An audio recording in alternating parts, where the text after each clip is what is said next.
What's up, guys? It's Wolf with the Quarantine, and today we're going to be taking a look at a game by the name of Flamme Rouge by, and I apologize if I mispronounced the name, but it's La Teplette Fille. Now, Flamme Rouge is a bicycle racing game set in France, and it plays 2 to 4 players, plays in about 30 to 45 minutes, and it's rated ages 8+, which I would say all of that is about accurate. So, what is Flamme Rouge? Well, Flamme Rouge is, as I mentioned, a bicycle racing game. But rather than something similar to Formula Day where you're rolling dice and shifting gears and whatnot, in this you are drawing a set of cards and then picking one of those to play. On top of that, each player actually controls 2 racers in the race versus 1, with a few very interesting dynamics to the game. So let's just go straight over to how the game's played, shall we? Alright, starting out, I do have to state that this is a review. It is not a tutorial. So if I do miss some rules or if I skip some entirely, this should still give you a basic idea of whether or not the game is for you. Okay, so you're going to give each player their player board. You're going to give each player their deck of cards that has on the other side of it, it's going to have their player color up in the corner. And you will have 2 decks, one for what's called the sprinter and one that's for the roller. Now, they're pronounced a little differently in the book, but we always call them sprinter and runner, just to make things a little easier. Then you're going to take your sprinter and your runner, appropriate minis as well, and you'll kind of sit them here. Once each player has their player board and their cards and their minis, you're then going to build the deck. Or not the deck, the track, I'm sorry. By building the track, you have a series of different tracks here. You can shuffle them all together because the backs are all the same, pull one out randomly, or if you really like this track, just build this one. It's no big deal. Now on each of the pieces you see a white lowercase letter here, a little white box with black letter on the inside that's lowercase. When you flip it over, it'll be a black box with a white letter that's a capital. So all you're going to do is you are going to place exactly what it shows here, exactly how it shows it.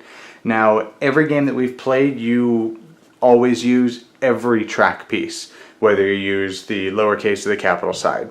I haven't played through all of these tracks, so there may be one that you don't use all of them, but from what I can tell, you're going to use every track piece. And then the game is ready to be played. However, you are going to put your fatigue cards, which have the red background, and they're all generic, with the same background as this. You're going to put that here, and then your runner has the exact same thing, a fatigue deck. And then now you're ready to play. So in order to play, what you're going to do is figure out randomly who's going to go first, and whoever is in pole position or first is going to decide where they want to place their people. You can place them, I can put them way back here if I want, which actually you can't see. I can place them here, I can put my guys like this. You just have to be behind the start line. So I can place my guys however I want. So let's say hypothetically that's how I want to place them. And then the next player will go, well, we'll do this.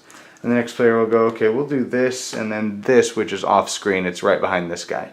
And then the blue guy just is stuck with the leftovers right here. Now let me pull off a track piece here.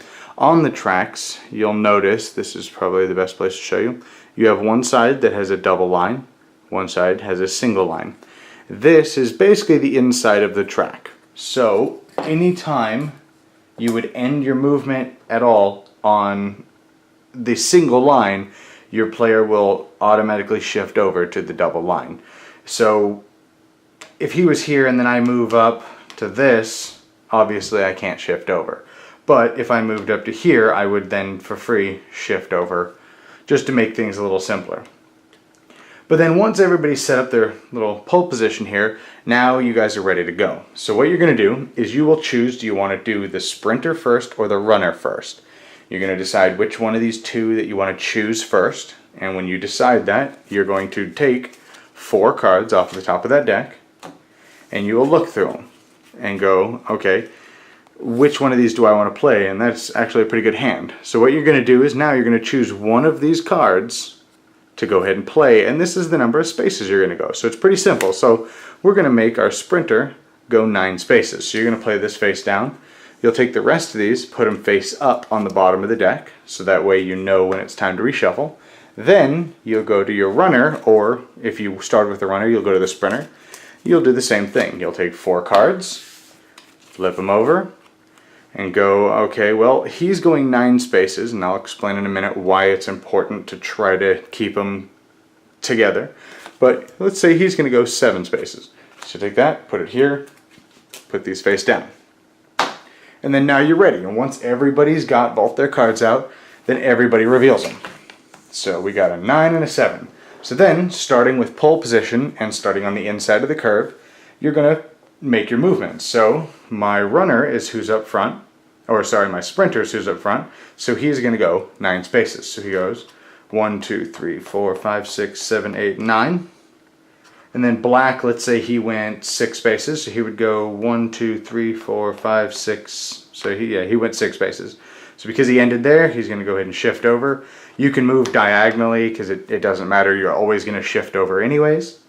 And then let's say he moves up here, and he moved here, and he moved here, and let's just say, hypothetically, this is how, after everybody went ahead and moved, this is how everybody ends their thing in. So then what you're going to do is, starting at the back, if you have anyone around you, you're going to get to move up for free. And you're basically drafting, or I can't remember what the word's called, but they do it in like NASCAR and stuff. So there's nobody around him in orthogonal, so he becomes exhausted. So because this is the runner or the sprinter, he is going to get a sprinter exhaustion card, and he would put it on the bottom of his under his sprinter's deck. Now, the exhaustion card is crap because it is only ever going to go 2 spaces. So if you get too many of these, it winds up being a problem. So we'll go ahead and put that here. So nothing happens with him. This guy would also get a fatigue card. Now these two, they're next to each other, so they will get to move up 1 space for free. Now you move to the next group. Because these guys moved up and are now in this group, this is all one big group now. So all of this moves up by 1 as well. Now, because he never moved, we haven't gotten that far yet, so now this is all one big group. So this all shifts up 1 more as well. And then you do the whole thing over again. And that's literally how you play the game. There's not a whole lot to it. So there is one additional thing that I should mention, is you have these spaces right here. So you have red spaces and you have blue spaces. Red spaces, your card, if you move into it or you start on it, your card can not be higher than 5. So if I played this 9 and I'm, say, right here, it counts as a 5 instead, which sucks. On top of that, you no longer get to drift or draft or whatever it's called. You no longer get to shift up with everybody. Nobody on a red square shifts at all. So that kind of sucks. However, on the contrary, blue spaces they're downhill. So your card is always a minimum of 5. So if I play a 2, it counts as a 5. And on top of that, you do get to drift up behind somebody as well. And other than that, you're going to keep playing until somebody crosses the finish line. Now, if 2 people cross the finish line together, whoever went furthest past the finish line after their move would win. If both people drift past the finish line and wind up ending up in the same spot, together, then it's a tie.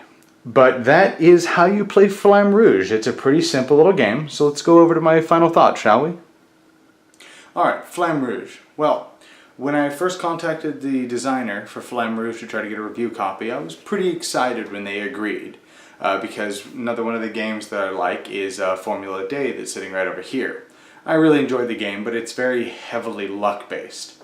So when I got Flamme Rouge and I pulled everything out, and I found out that you actually control 2 riders. And at first, I thought that was kind of stupid. Because it's recommended in Formula Day that you do the same thing with lower player counts. So I don't really like that. I generally don't like games where you have to control 2 people. It bothers me. But I have to say Flamme Rouge works brilliantly. I love Flamme Rouge. So the 2 players that you control have a very interesting dynamic to them.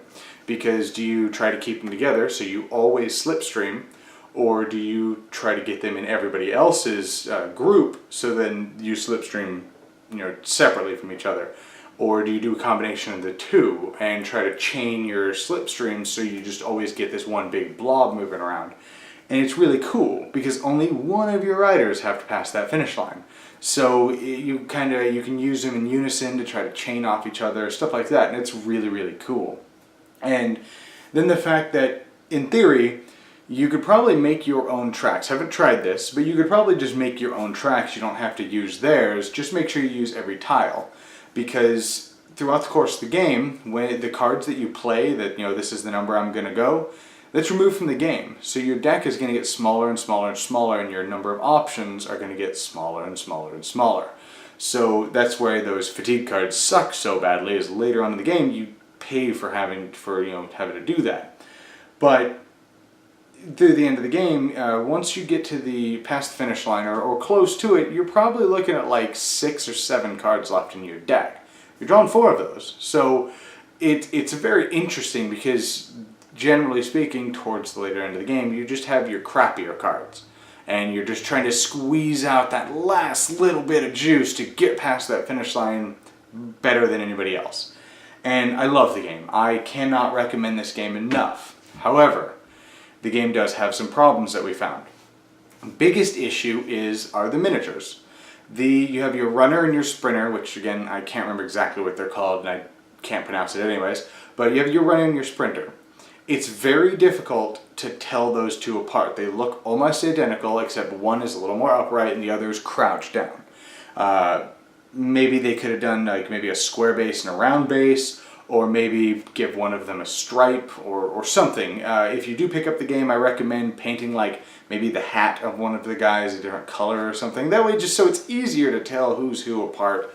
But other than that, that's really the only complaint that we ever had playing this, because the game is so brilliantly designed and it plays super fast, and it's got a good mixture of luck and strategy blended very well together. I highly, highly recommend Flamme Rouge. Again, I'm sorry if I'm mispronouncing that. But anyways, that is my review for Flamme Rouge. I have a Patreon up here if you'd like to support the show. Any little bit helps. I will have my Twitch and my Twitter down in the comments or in the description as well. Now that I'm done with my move, I'm hoping to start streaming a little bit more if you'd like to check me out there. I'd really appreciate it. My Twitch, again, will be down there as well if you'd like to, interact with me or anything like that, or follow me on there. Anyways, I will see you guys next time in the quarantine.